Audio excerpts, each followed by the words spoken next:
Audio Jungle.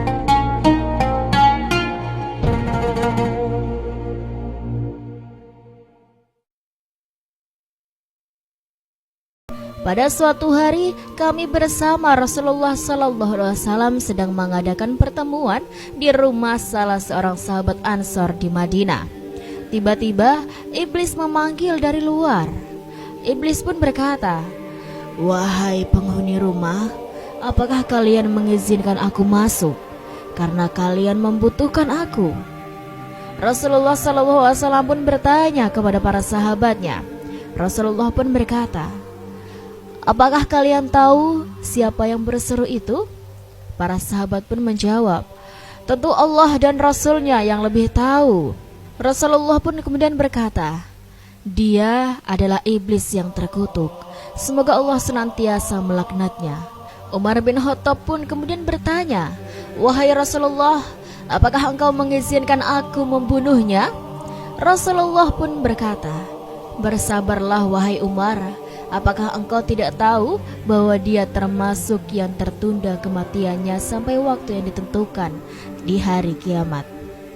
Sebagaimana permintaan iblis sendiri kepada Allah Subhanahu wa taala yang tercantum dalam Al-Qur'an. Iblis berkata, "Beri tangguhlah saya sampai waktu mereka dibangkitkan." Quran surat Al-A'raf ayat 14. Kemudian Allah Subhanahu wa taala mengabulkan permohonannya dengan jawaban yang terdapat pada ayat selanjutnya.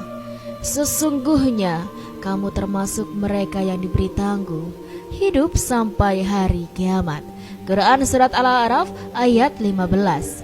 Rasulullah SAW melanjutkan perkataannya, "Wahai sahabat, silahkan bukakan pintu untuknya, karena dia sedang diperintahkan Allah Subhanahu wa taala. Kemudian perhatikan dan pahamilah apa yang dia ucapkan nanti, serta dengarkan apa yang akan dia sampaikan kepada kalian." Kemudian pintu dibuka dan iblis pun masuk di tengah-tengah kami.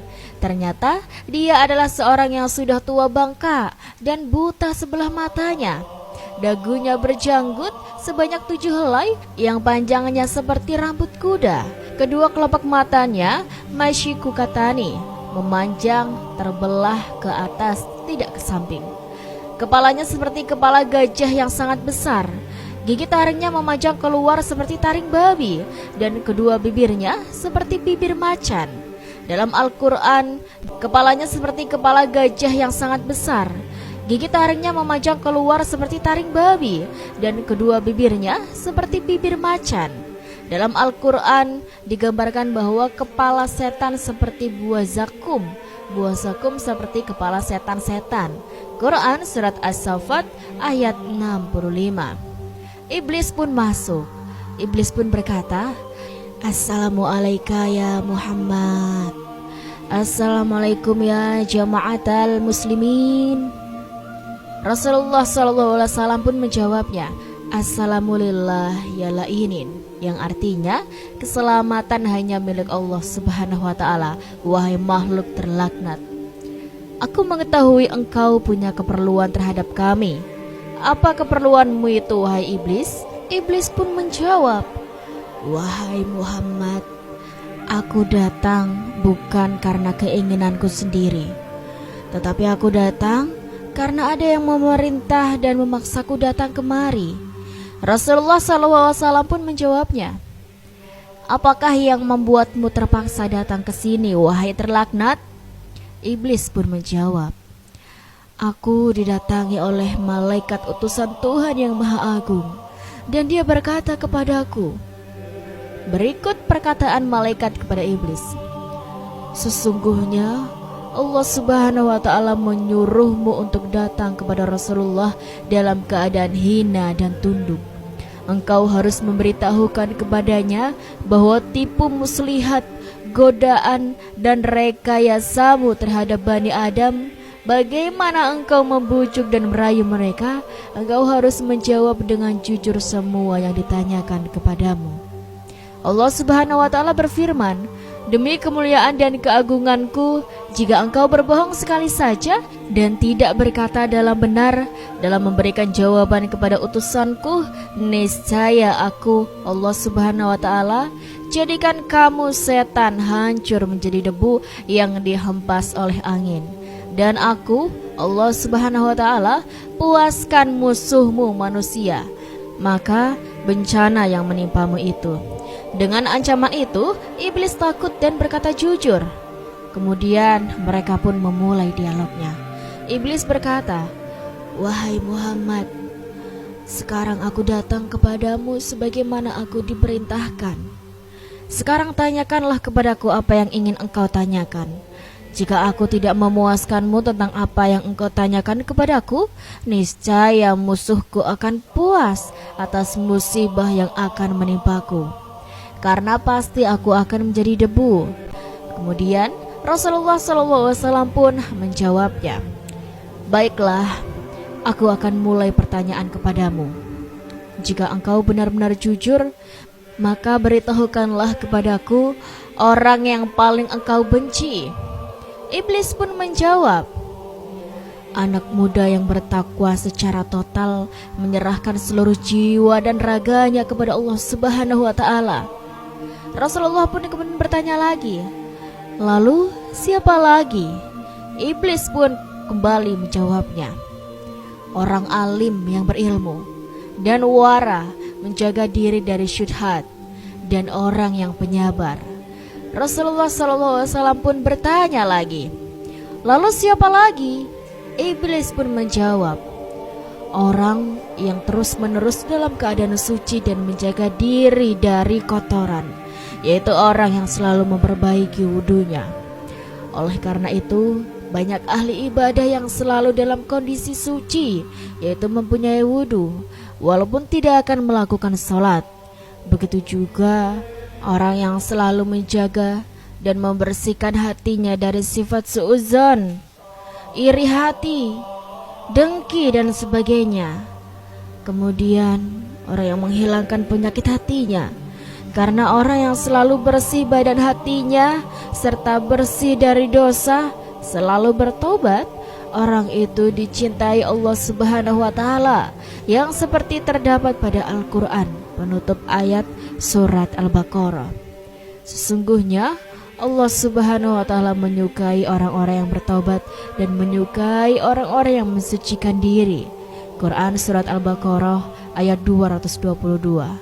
Kemudian Rasulullah SAW pun kembali bertanya, "Lalu siapa lagi?" Iblis pun menjawabnya, "Orang miskin, fakir yang sabar dan tidak menceritakan atau mengadukan kefakiran dan keluh kesahnya kepada orang lain. Keluh kesahnya hanya diadukan kepada Allah semata. Dan aku paling tidak senang kepada manusia yang dicintai Allah. Bukankah Allah Subhanahu wa Ta'ala mengatakan, dan Allah menyukai orang-orang yang sabar?" Quran surat Al-Imran ayat 146.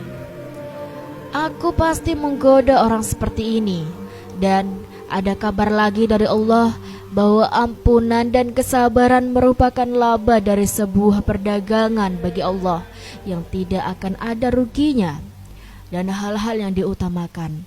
Tetapi orang yang bersabar dan memaafkan, sungguhnya perbuatan yang demikian itu termasuk hal-hal yang diutamakan. Quran surat Asy-Syura ayat 43. Rasulullah pun bertanya, "Bagaimana engkau tahu bahwa dia penyabar?" Iblis pun menjawabnya, "Wahai Muhammad, jika dia mengadukan keluh kesahnya kepada sesama makhluk selama 3 hari, Tuhan tidak memasukkan dirinya ke dalam golongan orang-orang yang sabar." Rasulullah pun bertanya, "Bagaimana engkau tahu bahwa dia penyabar?" Iblis pun menjawabnya, "Wahai Muhammad, jika dia mengadukan keluh kesahnya kepada sesama makhluk selama 3 hari, Tuhan tidak memasukkan dirinya ke dalam golongan orang-orang yang sabar." Harus pula engkau ketahui bahwa orang yang sabar dan bersyukur merupakan tanda kekuasaan Allah. Dalam Al-Quran, Allah berkali-kali menyebutkan tentang orang-orang yang sabar, sebagaimana yang terdapat dalam Quran surat Ibrahim, Quran surat Luqman, Quran surat Saba, Quran surat Asyura. Dan lebih dari itu, Allah akan memberikan martabat yang tinggi padanya. Sebagai bukti, tidakkah engkau ingat tentang Yusuf alaihissalam yang dengan kesabarannya menjadi orang yang dimuliakan Allah? Dan aku pasti akan merusak kesabaran umatku dengan tipuan-tipuanku, sehingga mereka tidak akan mendapat keberuntungan. Rasulullah SAW pun bertanya lagi, lalu siapa lagi? Iblis pun menjawab, orang yang pandai bersyukur. Rasulullah pun bertanya, bagaimana engkau tahu bahwa dia bersyukur? Iblis pun menjawabnya, jika aku melihat dia mengambil dan meletakkan sesuatu pada tempatnya yang halal, tidak tamak, qanaah, menerima apa adanya pemberian Allah, dan selalu bersedekah dari kelebihan yang dia miliki, aku pasti menggoda orang seperti itu agar dia tidak lagi bersyukur. Dan aku akan menakut-nakutinya dengan kemiskinan dan mengajaknya berbuat kejahatan.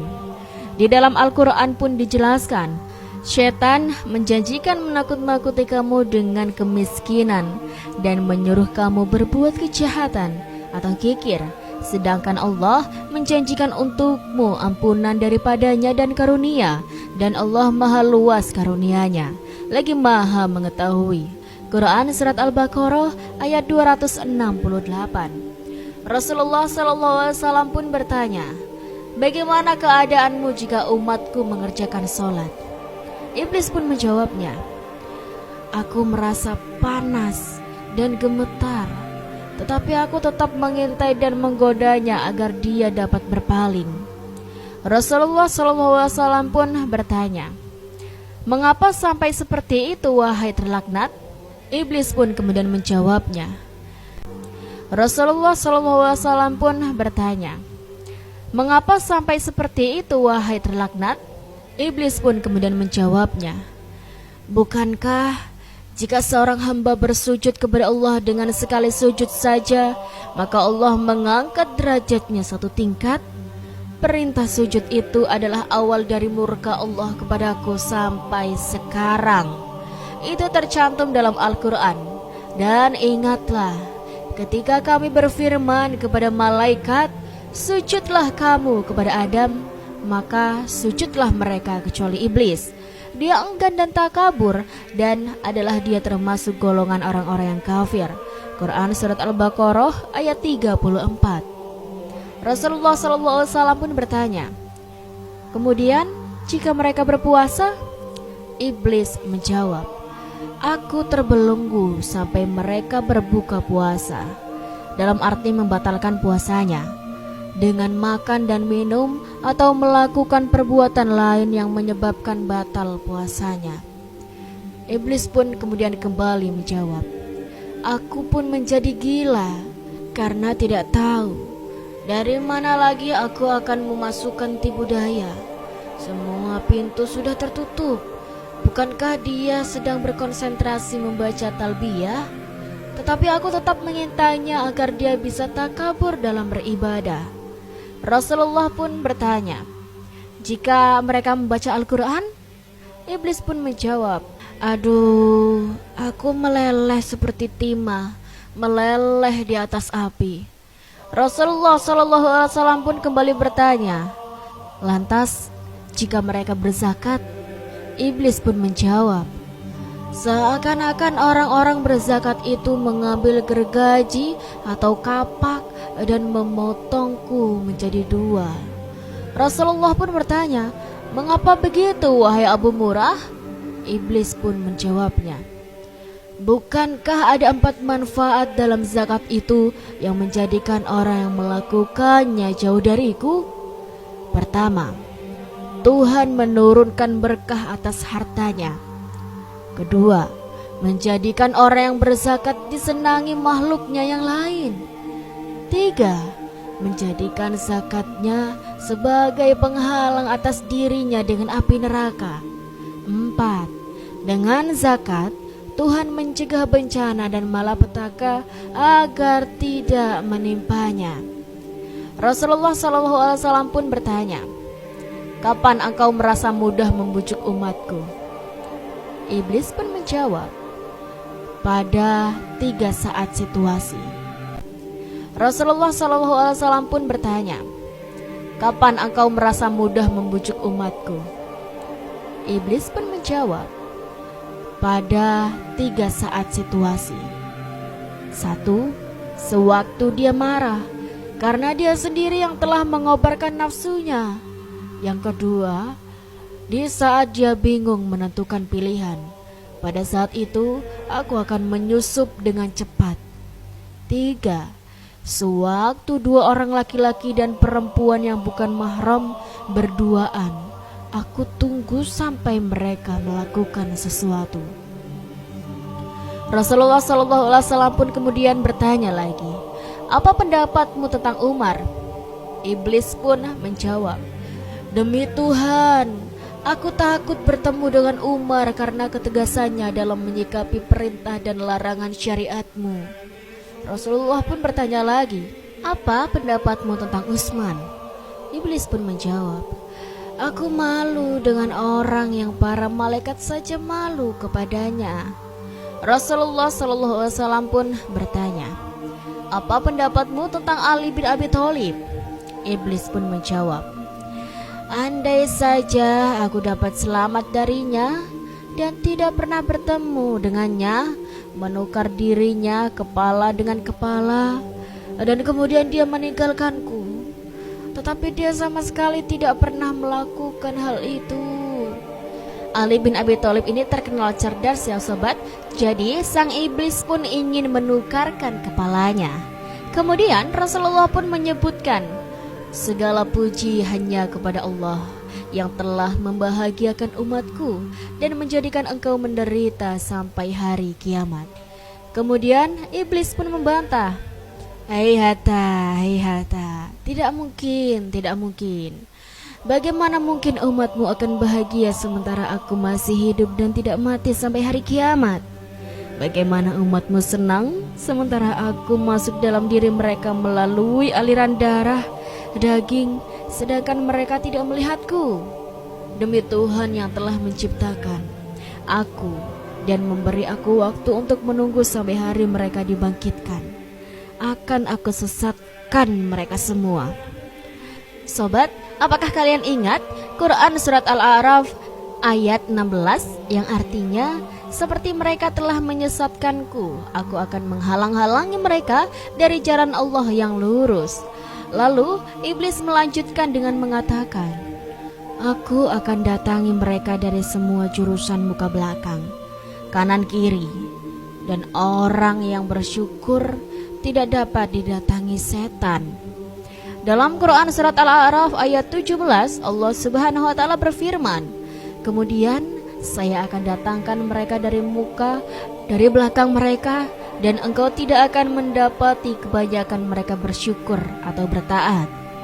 Dan siapa saja tidak Dalam Quran Surat Al-A'raf ayat 17, Allah Subhanahu wa Ta'ala berfirman, "Kemudian saya akan datangkan mereka dari muka, dari belakang mereka, dan engkau tidak akan mendapati kebanyakan mereka bersyukur atau bertaat.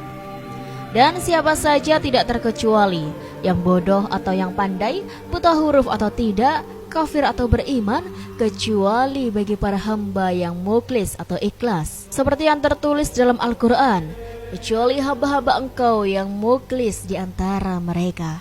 Quran Surat Al-Hijr ayat 40. Iblis melanjutkan dialog ini dan berkata kepada Rasulullah, "Apakah engkau belum pernah mendengar cerita seorang abid, orang yang tekun beribadah dari Bani Israel, yang gemar beribadah itu? Akulah yang menggelincirkannya dengan berbagai cara dan jurus. Abid itu sangat tekun ibadah, namun dia orang yang kekurangan harta, maka dia pasti menginginkan uang untuk kehidupannya." Lalu sang iblis pun bercerita, di ujung desa di mana abid itu tinggal, terdapat sekelompok orang yang selalu menyembah pohon. Melihat keadaan itu, Abid tak mau tinggal diam, tapi dia ingin berdakwah dengan caranya sendiri. Lalu Abid itu mengambil kampak kesayangannya dan mendatangi pohon tempat ritual penyembahan tersebut dilaksanakan. Dengan semangat yang berapi-api, Abid pun berangkat dengan tergesa-gesa. Tetapi di tengah perjalanan, Abid bertemu dengan iblis yang kemudian membujuknya. Iblis pun berkata, "Apa perlunya engkau ke sana, Abid? Buang-buang waktu saja. Bukankah lebih baik engkau beribadah?" Abid pun kemudian menjawab, "Aku mau menumbangkan kemusyrikan. Kalau pohon itu tidak ditumbangkan, maka banyak orang yang terus mendatanginya dan meminta sesuatu padanya, sehingga mereka tidak lagi menyembah dan meminta kepada Allah yang Maha Esa." Iblis pun menjawab, "Kalau engkau tumbangkan pohon itu, maka orang-orang itu pasti akan mencari pohon lain dan bisa disembah, dan engkau akan kewalahan mengikuti mereka. Biarkan saja mereka dan tetaplah engkau beribadah." Abid pun menjawab, "Tidak ada seorang pun yang dapat menghalangi keinginanku ini." Kemudian iblis pun kembali menjawabnya, "Sudahlah Abid, lebih baik engkau beribadah saja." Abid pun menjawab, "Bukankah yang akan aku kerjakan ini adalah bagian dari ibadah? Kalau engkau tetap menghalangiku, ayo sekarang kita bertarung dan siapakah di antara kita yang menang?"